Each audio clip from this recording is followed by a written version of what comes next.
BSc final unit 3 part 3। इसके अंदर मैं पहले कुछ डेफिनेशन दूंगी, उससे रिलेटेड फिर हम थ्योरम करेंगे। डेफिनेशन बहुत ध्यान से पढ़िएगा, बहुत आईएमपी रहती हैं और बहुत ज़रूरी रहेंगी आगे की थ्योरम प्रूफ करने के लिए।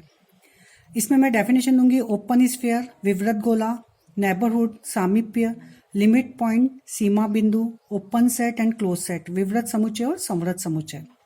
तो सबसे पहले हम लेते हैं ओपन स्फीयर। नाम से ही देखिए विवृत गोला, तो एक्स जी एक मेरा मैट्रिक स्पेस है, एक्स जीरो मेरा एक्स का एक पॉइंट्स लिया है और आर एक रेडियस है, मतलब R is a positive real number. इस तरह से होना चाहिए। देखिए यहाँ पर अगर मैं एक गोला लेती हूँ जिसका सेंटर ले लूँ मैं एक्स जीरो, सेंटर क्या लिया मैंने एक्स जीरो और आर रेडियस का एक मैंने गोला खींचा, तो आप देखेंगे अगर हम रेडियस इस गोले के अंदर मैं कोई भी पॉइंट्स लूँ, जैसे सपोज यहाँ एक्स मेरा कोई पॉइंट्स है, तो x की x जीरो से जो डिस्टेंस होगी वो क्या होगी r से छोटी। तो इसके अंदर जितने भी पॉइंट्स होंगे अंदर वाले, उसकी पोजीशन खुद यहाँ भी हो तो डिस्टेंस x जीरो की खुद से, अगर x की पोजीशन यहाँ है सेंटर पर ही तो उसकी खुद से डिस्टेंस जीरो, मतलब r से छोटी हो गई। अगर यहाँ पर है तब भी उसकी डिस्टेंस r से छोटी होगी। बाउंड्री के अंदर भी है तब भी डिस्टेंस क्या होगी, ये r से छोटी, पर बाउंड्री पर हो जाएगी तो इक्वल टू r। तो हमें बाउंड्री वाले पॉइंट्स नहीं लेना है, वे सभी पॉइंट्स लेंगे जिनकी डिस्टेंस क्या होगी, r से छोटी। तो जितना भी गोले हैं यहाँ पर, अगर मैं एक लाइन खींचती तो उसमें क्या लाइन के आते हैं, चूंकि मैंने गोला लिया है तो यहाँ पर सब पॉइंट्स आ जाएंगे। आपको क्लियर हो रहा होगा कि वे सभी पॉइंट्स जिनकी एक्स की एक्स जीरो से डिस्टेंस, उसकी सेंटर से डिस्टेंस, उसकी रेडियस से कम है, वो सब गोले के अंदर के पॉइंट्स हैं।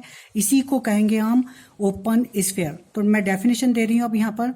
एक्स जी एक मैट्रिक स्पेस, एक्स जीरो मैंने एक सेंटर लिया, आर रेडियस लेके गोला खींचा है, तो लिखा है मैंने कि there exist R greater than zero. जो रेडियस है वो बहुत एक स्मॉल क्वांटिटी होती है, वो छोटी सी, R is greater than positive और एक रियल नंबर वास्तविक संख्या इस प्रकार से हो कि एस आर एक्स जीरो, यहाँ पर हम लिखते हैं सेंटर को और यहाँ लिखते हैं सफिक्स में रेडियस को, तो एस आर एक्स जीरो ये ओपन बॉल का नोटेशन है ओपन स्फीयर का, कि x के वे सभी पॉइंट, जो मेरा सेट है उसके वे सभी पॉइंट्स आएंगे जिनकी सेंटर से डिस्टेंस r से छोटी हो, मतलब distance of x x zero is less than r। ठीक है, तो ये ओपन स्फीयर की डेफिनेशन आपको क्लियर हो गई होगी। अब मैं देख रही हूँ यहाँ पर क्लोज स्फीयर। अभी मैंने ये बाउंड्री देखी, यहाँ मैंने लिखा था x, अगर ये बाउंड्री पर है तो इसकी डिस्टेंस जो सेंटर से r हो जाएगी और मुझे distance of x x zero less than r लेना है, तो अंदर के पॉइंट्स आएंगे, बाउंड्री के पॉइंट्स नहीं है। जब मैं बाउंड्री वाले पॉइंट्स को इंक्लूड कर लूंगी तो वही हो जाएगा क्लोज स्फीयर। संवृत गोला, संवृत गोला में सेंटर लूंगी मैं एक्स जीरो, रेडियस लूंगी आर, वही का वही खींचना है, बस इसमें बाउंड्री वाले पॉइंट्स किस में आ जाएंगे, बाउंड्री वाले पॉइंट्स आ जाएंगे क्लोज में। क्लोज स्फीयर बोलूंगी तो इसमें मैंने ये लिखा है, ये बाउंड्री वाले को राइट करा है और ओपन में ये बाउंड्रीज के पॉइंट्स को क्रॉस करा है। इससे आप समझ जाएंगे कि ओपन स्फीयर में बाउंड्री के पॉइंट्स नहीं लेना और क्लोज में लेना है।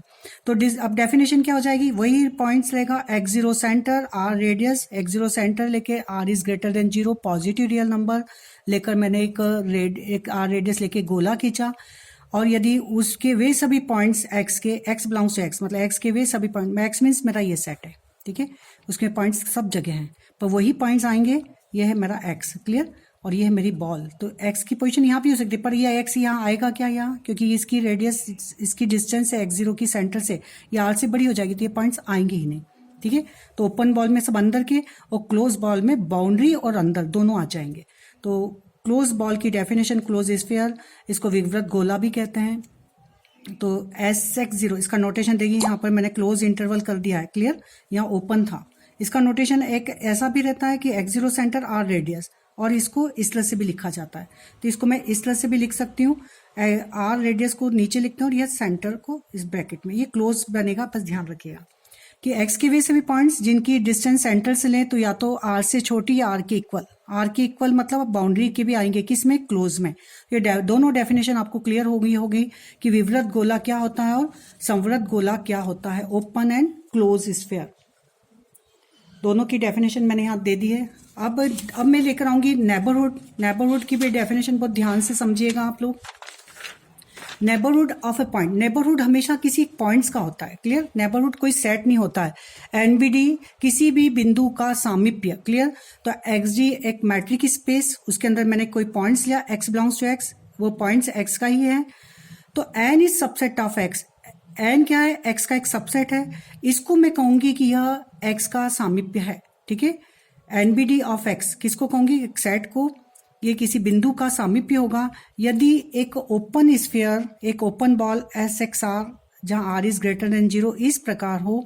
किस प्रकार, देखिए यहाँ पर हमने देखा था, यहाँ एक्स यदि मैं सेंटर लेकर एक ओपन बॉल लिया, यहाँ पर क्लियर हो रहा है कि एक्स उसका सेंटर और आर रेडियस, तो यहाँ से अंडरस्टूड कि जो ओपन बॉल है एक्स उसका सेंटर है, तो एक्स के उसके अंदर आएगा ही, दिख रहा है यहाँ पर, ये आर रेडियस लेके मैंने गोला खींचा है, ये एस एक्स आर, तो एक्स तो उसके अंदर आएगा ही, तो x belongs to S x R. और ये जो ओपन बॉल है वो किसके अंदर आ रहा है, ये जो मेरा सेट है एन, उसके अंदर ये आ जाए, तो एन को कहूंगी मैं, क्या कहूंगी, N is a neighbourhood of x.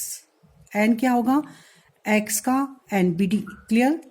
फिर से समझ लीजिए definition, x D matric space, एक पॉइंट लिया मैंने एक्स बिलोंग्स टू एक्स का, एन सबसेट है एक्स का, इसको हम कहेंगे एक्स का एनबीडी। एन को क्या कहेंगे हम, बिंदु एक्स का सामीप्य, एन को क्या कहेंगे हम, एनबीडी, सामीप्य किसका, एक्स का। मैंने ये ऐसा एरो बना दिया है कि N is NBD of x, N बिंदु एक्स का सामीप्य होगा यदि एक्स एक ओपन बॉल इस तरह से हो, if there exist an open sphere, एक विवृत समुच्चय, विवृत गोला इस तरह से हो, विवृत गोला आप समझ गए, एस एक्स आर, जिसका सेंटर एक्स, जिसका मैं सामीप्य बता रही हूँ, वो उसको सेंटर में डाल दीजिए, और एक R radius R greater than 0 लेके एक गोला खींचिए, वो जो गोला खींचा है वो एन के अंदर आना चाहिए, मीन्स अंडरस्टूड, एक्स एक सेंटर लिया, आर रेडियस, गोला खींचा है, गोला, और ये किसके अंदर आ रहा है, जो मेरा एन एक्स का सबसेट है, ये इसके अंदर आना चाहिए, तो x कहलाएगा, n कहलाएगा x का सामीप्य। और ये जो x है, इस n is a neighbourhood of x, n कहलाएगा x किसी बिंदु x का सामीप्य, सभी का नहीं है, ठीक है, किसी बिंदु x, जिस जो पॉइंट्स है उसी का भी नेबरहुड है। और x को कहेंगे इंटीरियर पॉइंट ऑफ n, ये जो पॉइंट्स है x को, x का रिलेशन n से क्या हो जाएगा, x इज ए इंटीरियर, मैंने एरो बना दिया, x is a interior point of n, x n का आंतरिक बिंदु है, जबकि n क्या है, n is a neighbourhood of x, मतलब दोनों के लिए यही है कि एक ओपन बॉल चाहिए हमें, ठीक है, x इस ओपन बॉल में, और वो ओपन बॉल यदि n का सबसेट हो जाए तो n x का नेबरहुड हो जाएगा, और यदि वो ओपन बॉल n के अंदर है तो x क्या हो जाएगा, इंटीरियर पॉइंट ऑफ n, मतलब n यदि एक ओपन बॉल रखता हो जिसका सेंटर x है तो वो उसका इंटीरियर पॉइंट कहलाएगा, क्लियर। तो अब हमारी डेफिनेशन होगी close sphere, open sphere, neighbourhood और इंटीरियर पॉइंट। अब मुझे ये बताइए कि मैंने सेट ऑफ नेचुरल नंबर लिया, सेट ऑफ नेचुरल नंबर को अगर मैं देखें तो सेट ऑफ नेचुरल नंबर में मेरे जो पॉइंट्स हैं या इंटीजर्स लिए, यहाँ पर नेचुरल नंबर में 1 से स्टार्ट होता है, उसके बाद 2 होता है, फिर 3 आता है,